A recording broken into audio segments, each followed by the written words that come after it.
We got to the school from the side of our eye, saw my dad's truck, so we started to run towards the truck. And as we got closer, there was glass on the ground, and we rounded the corner, and there he was, partially covered up. This is Evil Freedom Presents. Prepare for a true crime story. On October 31st, 1985, 17-year-old Susan Snow was preparing for a Halloween party. That was until she received a phone call that would forever change her life. Her father, an LAPD detective, had just been assassinated. But in the process, he managed to save her 6-year-old brother. Susan Snow's story is a profound testament to radical resilience. Today, she is the author of The Other Side of the Gun, My Journey from Trauma to Resiliency. She's a survivor and a powerful voice for healing right here on Eagle Freedom Presents. Susan, welcome to the show. Hello. Thank you so much. Well, I'll tell you what, you have quite the story. So can we just jump right into it? Sure. Absolutely. Okay. So Yeah. if you would, take us back to that day, October 31st, 1985. You're 17, looking forward to a Halloween party, and you get the phone call. Tell us about that time. Yeah. Well, my dad, I had talked to him that day and I wanted to go to this party and he said no, it was a school night, so that wasn't going to happen. So I had planned all day long that I was going to wait till he got home and then, just beg him to go to this party. And when I was home, my mom had come home from work and I was getting ready and the phone rang. And I ran to it thinking that it was for me, and it wasn't. It was a lady from my brother's school. And all she said was that there was a drive-by shooting and my dad was involved. My mom came into the room and I handed her the phone and I tried to listen in and I couldn't hear anything, but I watched her body language and it told me that it wasn't good. So she got off the phone and she said, "We're going to the school." And we got in the car. It was about a 7-minute drive to the school. And this was October, so it was evening time. It was dark. We got to the school. We parked in a parking lot that's kind of in the middle of the school and headed towards the back of the school because that's where they let the kids out after school care. As we were walking, we realized it looked like daylight. There were so many police cars and the lights that were blaring. And there was also an ambulance that was sitting in the middle of the street. We kept walking, and then both of us kind of from the side of our eye saw my dad's truck. So we started to run towards the truck. And as we got closer, there was glass on the ground. And we rounded the corner, and there he was, partially covered up. At that point, I watched my mom drop to her knees and start screaming. But being 17, I just was not able to comprehend what I was looking at. It was not completing in my brain that I was looking at my deceased dad. So I just hyper focused on that ambulance. And in my brain, I kept saying, "Where is everyone? Why aren't they helping him?" There was probably seconds later, there were 2 officers that came over and they grabbed us by our arms and they escorted us back into the school, into an office. And I sat down on a chair. My mom got taken aside by some detectives. At this point, I had no idea where my brother was. I didn't know if he was hurt. I didn't know where he was at all. And I was trying to process everything. As I was sitting there, there was so much chaos going on. I mean, you can imagine. It was just total chaos. I heard 2 ladies that worked at the school and they were talking. And one of them said that my dad was deceased. And that's when it hit me. And I literally felt like I wanted to jump out of the chair and run and just run away and not look back. Um, but everything in my being, I couldn't move. I felt like I was filled with cement. Um, my mom came up to me a little bit after that, and she said, "I'm sending you with a neighbor." And I know that that's like, you know, I wanted to jump out of the chair and run, and I wanted to run away from that situation, but there was that kid part of me where I just needed to be with my family. I needed to be with my brother and my mother, um, to try to navigate this. And unfortunately, I didn't get that chance. I went with the Just neighbor. yeah, that and to be able to be in that situation because you want to be with family. That's what you Yeah, want to be. You're not wanting to be with friends. You're wanting to be with your mom and your right. brother. So, where is your brother at this time? What happened to him? So my brother was saved by my dad. He told him to duck down in the truck. He knew my dad knew what was coming. And so he told my brother to duck down and which my brother did and it saved him. Um, my brother is doing great now. He's on his healing journey and he's married. He's a dad. He's a pop. Um, I always call him my Hercules because the things that he's been through in his life, um, like he shouldn't be here. He went through all of that. He grew up with a lot of guilt and Mm, as a little child, even thinking that he could have helped his dad and dealt with that, that that part, which as he got older, he really struggled with how to cope with these feelings and loss and confusion as a young man and not having a dad. That was really hard for him. So he sought out other ways to cope, mhm, which got him into some trouble and which created more trauma. And so he's been through it and but he's on the other side, and he's working through it and we didn't have a relationship for many, many years, because of the choices he was making. And we've healed our relationship in the last 10 years. And we both feel like we're not one on an island by ourselves anymore. If we can go back to when this all happened, Sure. your father being assassinated, Yeah. can you tell us more about that? Like, why was he what was the reason Yeah. behind it? Can you go into that story about all Sure. that happened about that? Yeah, sure. So what happened was that day he went to testify in a court case that he was a lead detective on. The man that he was testifying against was out on bail during that time of his trial, and that gave him opportunity. However, this was a drawn out plan. They had planned for months, and in fact, we were also a target. My mom, my brother, myself, and my then boyfriend. Um, were all targets. They watched us constantly for 3 months prior to. There was a time during the trial that we also realized that my dad was investigating his future assassination without knowing it. So this was a robbery ring. Um, they had a front business of a limousine service. And the court case that my dad was originally on, they had tried to um, rob a UA theater manager when he was making the night drop. And they tried to shoot him, but the gun locked. And so they split. And that was my dad's case. So, this was all the retaliation for his testimony. So, but did your dad know that he was being targeted? Did you guys have any idea that you were being targeted at all? No, no, that all came out in the trial.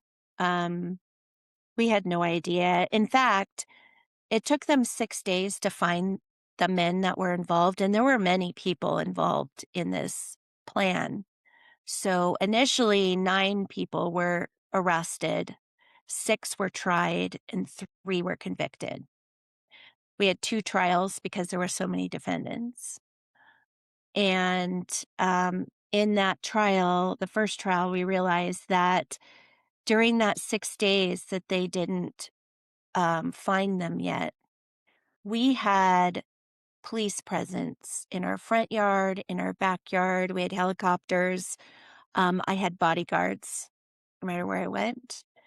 So, yeah, I mean, and that was surreal because I went from having this, like, normal teenage life to hours later, this, and not only not having any privacy, being able to grieve privately for my dad because there was constant people in our faces. Um, there was this safety issue that we weren't privy to. So when they finally got them, and the police presence went away is when we started to get back to a new normal because it's not normal anymore. So, and I think this is worth noting, is that your father was actually the first LAPD officer assassinated. Is that correct? Yes. Yeah. So, how did that? And I know you're talking from obviously the victim, your family and all that. But Mhm. did you see that impact on the officers Oh gosh, that were yes. around you? And Oh, yeah. what did you see? Yeah, I mean, there was so much anger. There was a lot of anger, there was a lot of pain, there was less sadness, they felt helpless, and I think a lot of them, since I've talked to them, since then, a lot of them had their own safety, their own families in their back of their heads, and if this could happen to Tom Williams, like, it could happen to anyone, and, I mean, the fact that my dad was a detective, he wasn't even a street cop, the inevitable part of that is, like, you would think that the street cops are more prone to be hurt, killed, that but a detective, and even I thought this, like, I had this false sense of security that who's gonna hurt him? He comes in after the fact, So, I think that too was a concern, was, a thought that they had. The fact that it happened in front of his six-year-old son also was a catalyst for a lot of anger, and so, I saw that a lot. They really tried in the beginning, they tried to step up and be the surrogate fathers for my brother. My brother turned 7 the following week, and my dad and my mom had purchased him a bicycle. He didn't know how to ride one yet. And we literally had 20 police officers and detectives show up at the house and just, teaching him how to ride a bicycle, and they're running down the street with him, and that was a great memory that I had. Um, but at the same time, I was, dealing with all of my internal what I didn't know then was the PTSD stuff. So all the mental things that come along with the trauma. You mentioned that, in the days immediately following all this, with the bodyguards for 6 days and stuff, Yeah. obviously there's media presence out there. Yep. But there's something you mentioned that was interesting. And because you had mentioned that the media didn't realize that your father had a daughter and it for a couple of days. So Yeah. tell us about that. What kind of feeling did you have? Kind of like being overlooked. How did that Yeah. contribute to your trauma? Yeah. I mean, back then I just felt like I was an important part of the scenario. Like I wasn't a part of the family unit at that point. I mean, I had been sent away that night and had to navigate all of that stuff with my then boyfriend, now husband. Um, and the media not acknowledging me for 2 days, I just felt like I wasn't important. And I understood, the focus, obviously. I understood that, my brother was there. My brother saw it. My brother, survived it. And of course, they're going to be focused on him. But in my mind, I was still a child. And I thought, I had 17 years with the man. And he was a very, very big, important part of my life. He was like my protector, he was my voice of reason. I didn't have a real healthy relationship with my mother back then. And so, losing him, there were so many different aspects of our relationship that I had lost in that one night. And so, that angered me, but at the same time, I was just so living in a fog that I didn't speak out or speak up or, anything. Well, yeah, well, it's probably because even at 17, you probably didn't even realize how to speak out, how to speak up. No. You were just kind of like you just kind of stayed in the shadows. You Yeah. know, when your father was assassinated, so you still have your 6-year-old, well, turning 7-year-old brother, and you have this not so good relationship with your mother. So did you have to become more of a role for your brother at Mhm. that time? I grew up overnight. Let's just put it that way. I became I had the role of sister, but after that night, it was like I had to become a secondary parent. Um, and especially because, my mom kind of turtled into herself. Um, she took care of him, but she was very much in her own bubble. And so it was really important for me. And a lot of it, I think, stemmed from guilt too, because I just felt so badly that he had this experience in this way. And so I did a lot of people pleasing with him, you know, um, and just trying to show him love and just trying to support him in the way that I knew how. Again, I was a kid and, I had no idea how to support him other than to give him everything he wanted and needed and, just to talk to him and, but as they got older, that shifted, so, um, it was just a difficult time. It was, I'm at that age where I'm trying to find myself. I'm trying to figure things out myself. I'm a senior in high school and I've got all that to deal with. And so it was just a lot all at the same time. How does all of this impact you moving forward as you go into your adult life? Because you're obviously carrying this with you into your adult Yeah. life. Oh, yeah. I mean, and part of that is because my initial introduction to therapy was not a positive one. Um, During that time, this was not a time where we talked about mental health. It just wasn't a talking point. There were no resources for kids back then, not even within LAPD. So we were kind of on our own. um, my mom kind of told me that I was going to therapy because LAPD said that they were going to pay for all three of us to have a therapist.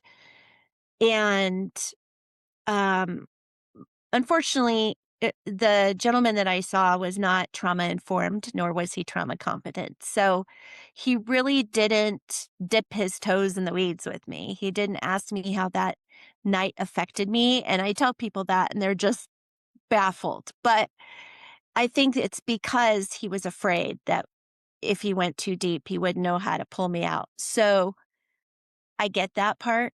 Um, but between having to grow up really quickly and not knowing how to regulate my nervous system back then, like I was constantly anxious all the time. The depression was deep.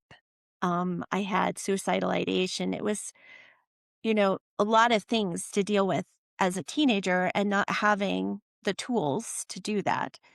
Not to mention not having the support system at home that I should have, and trying to be everything to everyone. I got really good at masking. After he stopped seeing me, he basically told me that I was a well rounded kid and that I was going to be fine for the rest of my life and I didn't need him anymore after a year. And so during that time, I had graduated high school and I didn't know what to do with my life.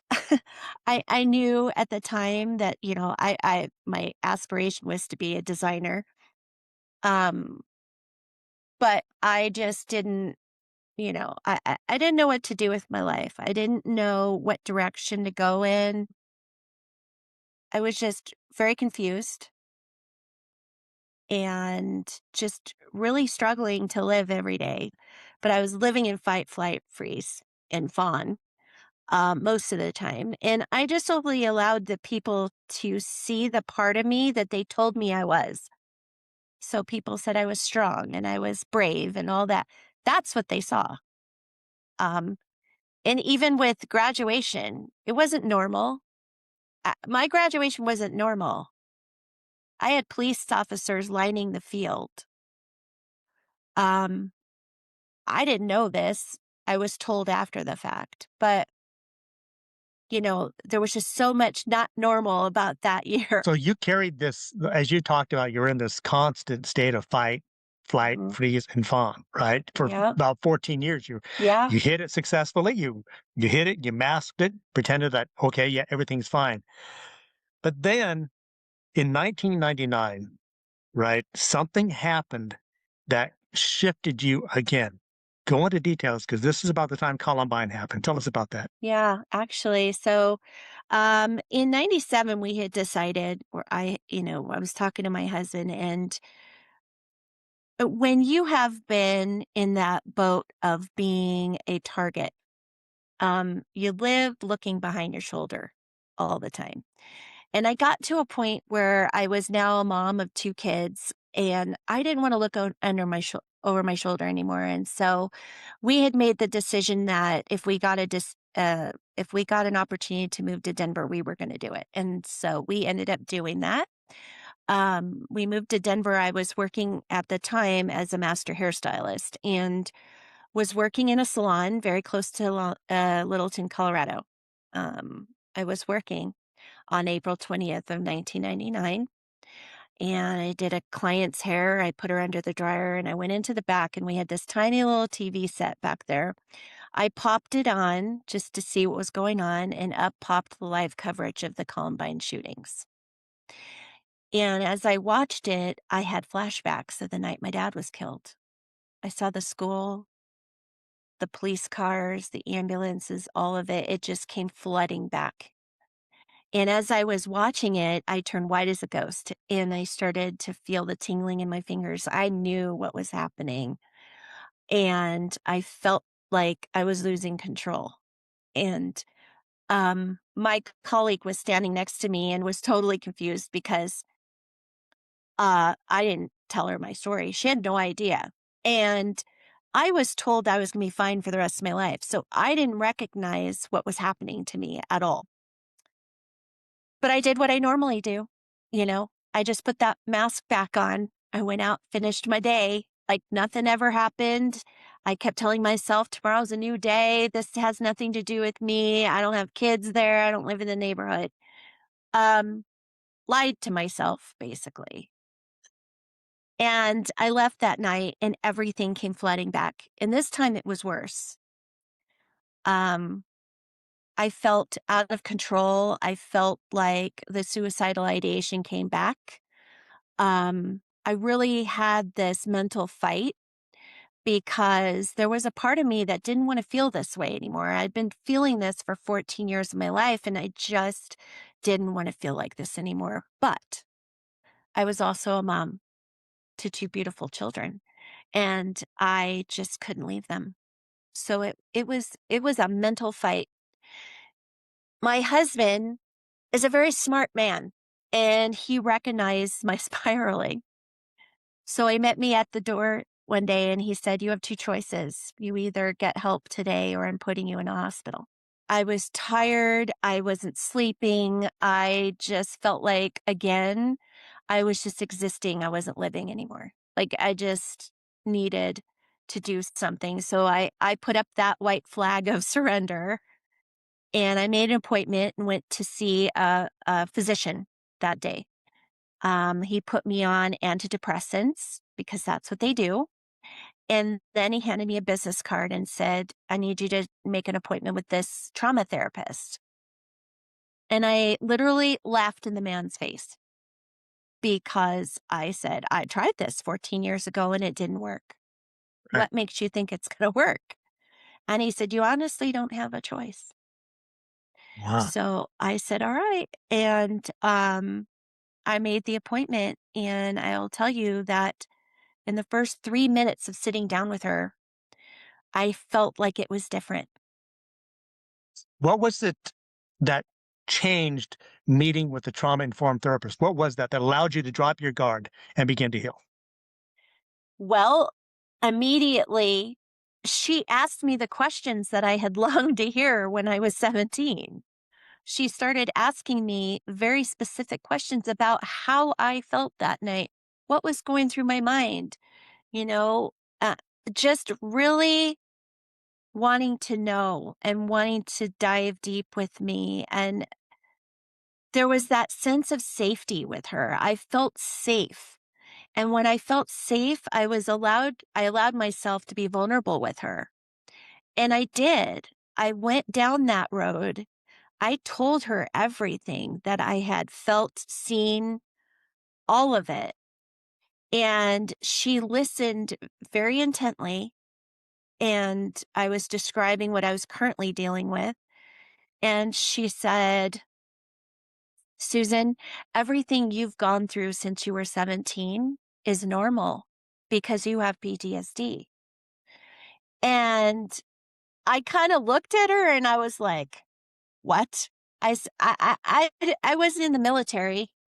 I didn't go to war. Like, what are you talking about? And she said, no, anyone who goes through any type of trauma can experience PTSD. But what you need to know is that it's not something that just goes away. It's something you learn to manage. And in that moment, I had hope. In that moment, I thought, oh my God, you mean I'm not crazy? I'm not broken. I can heal from this. So, yeah, that was a definite turning point for me. You just said something that was really interesting is that for the first time you saw that there or felt that there was hope Yeah. because for 14 years you've had to basically go nonstop. No Yeah. downtime. You were going just and the process as it's going probably too was just so you would keep your mind busy, not have to focus on the stuff that had happened before. And thank goodness that you had a husband who basically gave you this ultimate, who cared for you enough to say Mhm. you need help because he saw something in you that you were not seeing in yourself, right? Absolutely. And he's been through it with me. He was with me that night. Now, he may not have seen what I saw, but everything moving forward was a traumatic experience for him as well. And he recognized, like, but he saw this was a slippery slope and he was not about to let me go. So, and to this day, I will always be grateful for him stepping out like that and telling me, get your life together, lady. Well, it's interesting because so many times when we're going through these traumas that we go through, and everybody's trauma is different, the support system is something that's lacking sometimes in our own Oh personal gosh, yeah. lives, right? We had only been dating 3 months when it happened. And I talk to guys all the time and they're like, oh my God, 19 years old, 3 months, I'd have been out of there. Like, I don't think I would have been able to handle that.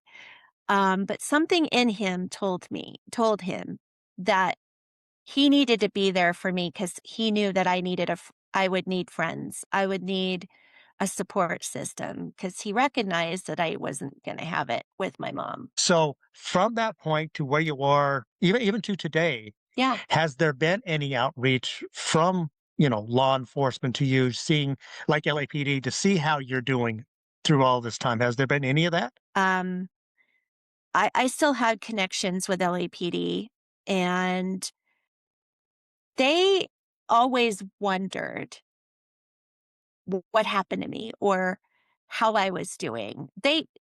Because for a long time, my brother was in LA and they knew what was going on with him. But for me, they really had no idea what was going on, which is one of the reasons why I wrote the book to help them heal as well. I was honored to get invited to come and speak to the delegates in San Diego in 2024, excuse me. And I felt like I came full circle there, because there were still gentlemen that were still on the force, that were on the force with my dad. Most of the people that were on the force with my dad have retired, but some of them were still, you know, on the force and not retired. And then you had these new police officers. And the thing of it is that as I started to tell my story, some of even the newer police officers uh, recognized it. So my dad's legacy is still very much a part of LAPD. So the book came out in 2023. Again, it's The Other Side of the Gun, Yeah. My Journey from Trauma to Resilience. By the way, we do want to mention that it recently awarded an International Impact Book Award. So congratulations on that. Thank you very So much. writing this book, obviously, it's a healing process for you too to Mhm. go through all of this. What did it feel like to did it feel like to get this award, to know that something that you have written to be recognized? Oh my gosh. I think I cried for hours. Uh, because honestly, like that wasn't even a goal of mine. Um, for me, the book was all about the healing part.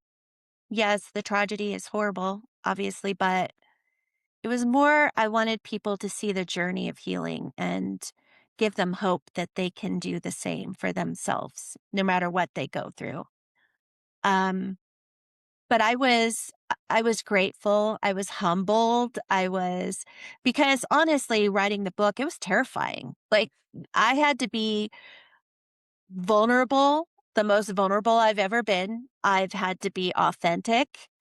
I didn't leave anything out, n nothing. And to push that button, go, and have it go out into the world was terrifying. However, my biggest purpose was, because like I said before, there was so much pain and so much anger around my dad's death, even, 40 years later, um, that I felt like if they saw my healing and they saw the resiliency, um, that it would allow them to heal in some sort of way. Um, and that was the goal. That was the goal for me, even though it was terrifying. You know, my purpose on this planet Mhm. is to help others and give them hope and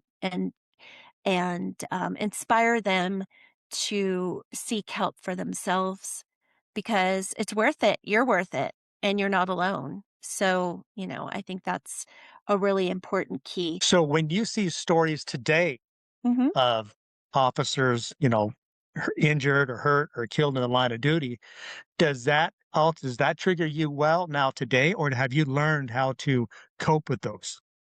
Yeah, well, it's funny. I'll give you an example of what happened to me because it's I threw it in the book. It happened right before the book came out. Um, you can tell yourself that things aren't going to trigger you anymore when you're healed or you're in the healing process. Um, so we had a shooting out here in Boulder, Colorado. It was at a local shopping, grocery store, and a Boulder police officer showed up, and he was unfortunately killed. in the gunfight. Um, so unbeknownst to me, because it was a big thing, I knew that they were going to televise the funeral and all of that. I have been to police funerals. I have forced myself to do that um, because in my mind, I thought, especially because it was another detective that was killed in Aurora, Colorado, and he had a teenage daughter. And there was something in me that said I needed to go to this funeral. And I did. I went. And that was the first time. And that was like a part of the healing is getting through that, and just being there for someone else.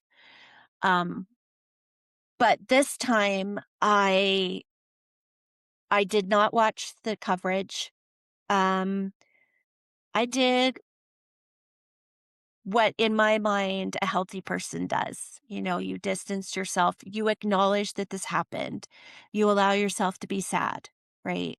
Um, so you're not ignoring the problem and you're not brazing over it. You're not, you know, uh, pretending. Um, and I went to the grocery store a little bit after the funeral. It was probably a day after. I went to the grocery store and I went in the front door. There was a poster and it had all the victims' names on it, including the police officer. And I glanced at it and I was like, oh, that's so sweet, kind of thing, that they acknowledged, even though it wasn't art, it was a different store. Um, and I kept moving, I kept doing my shopping. However, something happened and I started to feel tingly and I felt my heart palpitating and I knew I was going to have a full-fledged panic attack. I knew the trigger. I knew it was going to happen. And people were starting to look at me because I was sweating. I was, white as a ghost. And I just I got out of there as fast as I could. And I went into my car. Now, the difference between if this had happened to me years ago, I would not have the tool to be able to pull myself out of this state. So I sat in my car and I started immediately doing my breath work and calming my nervous system. And, once you have these modalities, once you have these tools that you've learned, it is life changing. So in that moment, I was able to control what was the outcome of that. And in the past, I was not able to control that. So for somebody out there who automatically, because you knew what the triggers were, right? You felt the I tingling, did. the sweating, you knew. And then the smart thing was you knew to get out of that situation where you were at. Yeah. For somebody who doesn't understand that or know how to do it, what would be some key points that you would like to pass along to them right now? Yeah. I think the most important thing is to be well aware of your body. Um, and generally, when something happens, something triggers, you feel it in a part of your body, right? So for me, it was my heart. It was my breathing, it was my heart, it was that kind of thing, and it it said to me, "You need to regulate your nervous system, like, you need to go out and you need to do your breath work," and so, I think it's really important to figure out where in your body that you're having this, where you're feeling it, right? And then if that's the thing is that you have to learn these things. You have to learn how to use box breathing and breathing techniques in order to regulate your nervous system. Um, it could be a manner of, and I know this sounds kind of crazy, but it it just it might be a matter of just distance, taking yourself out of that situation and going and finding nature, like Mm. standing in grass, like, because the grass has energy, we have energy, and we feed off of each other. Um, and so, it can be minor things. It doesn't have to be huge that makes a difference. I think a lot of people feel like, oh my God, I got to go call my therapist, because I'm having this. No, if you are learning cognitive therapies, and I honestly feel like we're going to move away from more of the talk therapy and move more into the cognitive therapies because talking does one thing, but it still keeps that energy out there, that negative energy. I mean, how many times have you gone through a therapy session and you're starting to get into it and beep, beep, beep, then sorry, we're out of time. Well, guess what? Now you're stuck in that energy. You're stuck in that mindset and it's got nowhere to go, right? But with cognitive therapies, it is working within your body as well. It's regulating your nervous system. And that's the key. If you can learn how to regulate yourself, I mean, I had to do this even writing the book because there were days where I was like, oh, I got nothing left. I have nothing left. I'm exhausted. I'm sad. I'm whatever.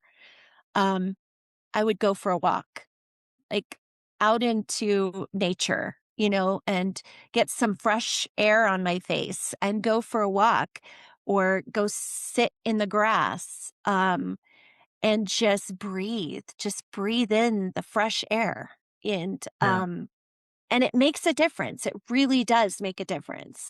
Well, it's like you mentioned earlier, it's the different tools and, the toolbox, right, that you have, because there's several things that you can use and learn along the way.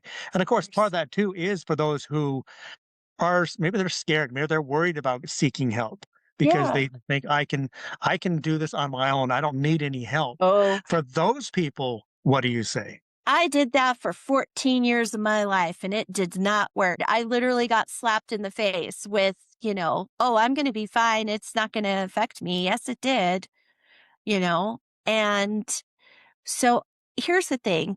Um, the key is you need to understand one, that you're not alone. You're not alone. And when you seek help, that is not a sign of weakness. This is what I tell law enforcement. It is not a sign of weakness. It's actually a strength because you are healing yourself. And what that does is it ripples out. Um, and the people around you see the healing. They heal. Your coworkers, your family members, your spouses, whatever, your partners, they all see it in that helps them heal as well. But you need to make you the priority. And there is nothing wrong with seeking help. It is not a weakness. And I think that is a lot of when I talk, especially with mental health and in law enforcement, is that it's always been seen that way. It's like if you seek help, there's a weakness there. You're not capable of doing your job anymore at a high level. Well, that's not true. You actually do your job at a higher level when you seek help and you're able to work on yourself. So, yeah, I mean, just know that, that's it. You're taking your power back. That's the other side of it is that, you've had this trauma follow you around like over your head. Um, your maybe your whole life or, part of your life. And you can take your power back from that thing or that person that hurt you when you decide to heal. One of the things about support, and maybe you can reemphasize this, is from somebody who didn't have the support when she was going through everything. So if somebody out there who does know someone who is suffering right now, Hmm. and from your experience of maybe what you didn't get at that time, what advice would you give to somebody who wants to support somebody who's going through trauma? I think the best thing to do is just meet them where they are, you know? Ask questions, simple questions like, how are you doing? And if they say fine, that's a big trigger for me. It's like, you are not fine. So tell me again what's going on. I'm here to support you. I'm not here to judge you. I think that's a lot of things that people go, "Oh my god, if I'm vulnerable like that, they're going to judge me." If someone is making the effort to stand in front of you and say, "How can I support you?"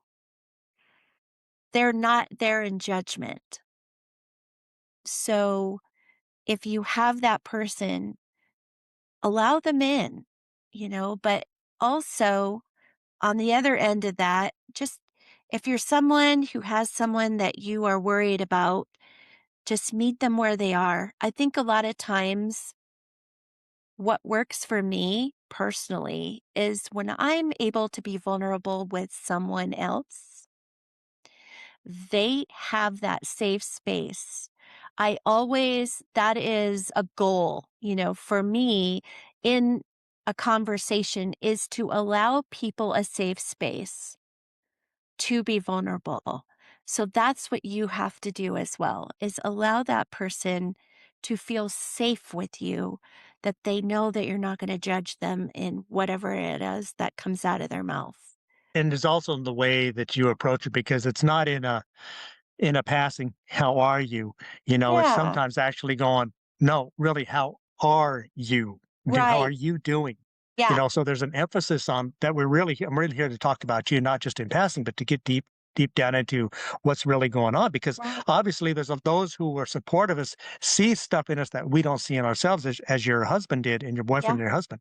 So, you are nowadays you're a sought after keynote speaker. You're Mhm. also a coach. So, what is maybe a core message that you try to instill in your audience?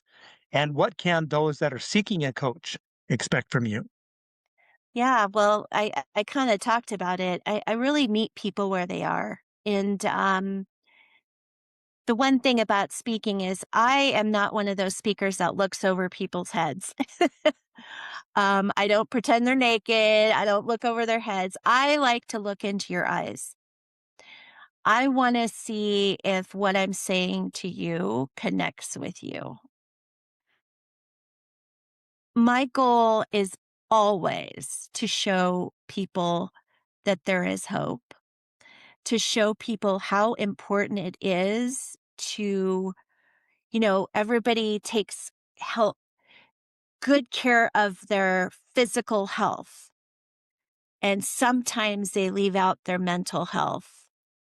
Well, call me crazy, but I'm pretty sure that the brain it is in the body and it's all connected.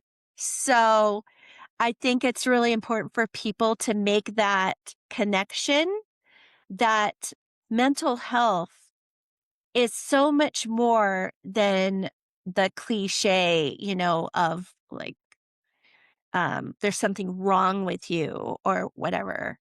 It's not that there's something wrong with you, it's just something that you need to heal. And just like any other part of your body, you need to heal it because it can affect your physical health if you do not. Yeah. So it's important for people to know that. Yeah. You've gone through so much and you've learned so much along the way, along the Mhm. journey.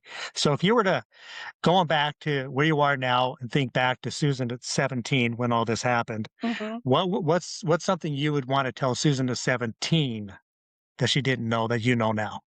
Well, I would tell Susan at 17 that she's not alone. I would tell her that there are people out there that will support her. If she allows them in, she needs to do that um, because there are people that care and people that will help her, guide her, help her navigate things in her life. But she needs to allow them to do that. And and that, she will get through this. Mm. Even though she doesn't feel like she's going to get through it, she will get through it. What is your goal now? My goal now is to get out in front of as many first responders, law enforcement, that I can. I think they all have hard jobs. I think they have all learned to compartmentalize. That's a big thing in training. And I feel like that needs to, there needs to be changes. There needs to be more conversations around mental health. Um, and so, I know that in the few years, the last, I would say 5 years, that the conversation has evolved, but we're not there yet. And so I think it's really important for, again, getting back into the, getting him away from the suck it up buttercup kind of mentality, and getting them into understanding that it's not a weakness to seek help. And I want them to see the journey. I want them to understand that when you heal from things, when you allow yourself to move through the emotions of whatever it is they've experienced, that it is life changing. And it allows you to be a better officer, a better detective, a better father, a better, it all connects, personal and professional world. We're all human beings, and we can only take as much as we can take before something breaks down. And so I don't want to hear about first responders and law enforcement taking their lives because they have gone and had so much of this negative experience that they can't handle it anymore. And so I really, that is a goal of mine, is to get in front of as many people as I can and show them what it's like and give them some hope in their own field. When you were going through everything, obviously there weren't a whole lot of things in place Hmm. for you going through this. Have you seen a shift now with, for example, LAPD? Now they haven't, gone through this, changes that have been made that with resources now available to families that weren't available before. Yeah, there is. In fact, when I spoke, a lot of them came up to me and said, "I'm so sorry that we didn't have resources in place to support you." And they said, "We are working on it." So it is a current evolution that is happening. Um, but it's, there's a core to it. There's a lot that's it's not just the mental health, it's the stuff that's around them that creates the mental health crisis as well. So, and in speaking to them, yes, I hope one day that I will be sought out to come in and speak to them more about programs that they can put in place for officers who are seeking out counseling. And I'm not clinical in any way. I'm not saying that I'm a doctor. I come in at more of a holistic value. Um, and I think that in doing that, people are able to connect with me a little bit more. I'm not talking to them like a doctor is.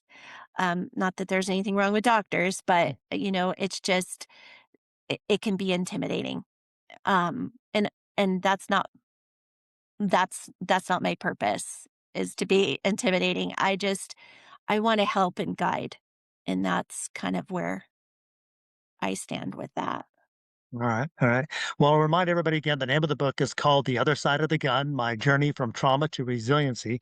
Mhm. And you talk about wanting to get more in front of law enforcement and first responders. So, speaking of that, how can people get in touch with you and how can they get a copy of the book?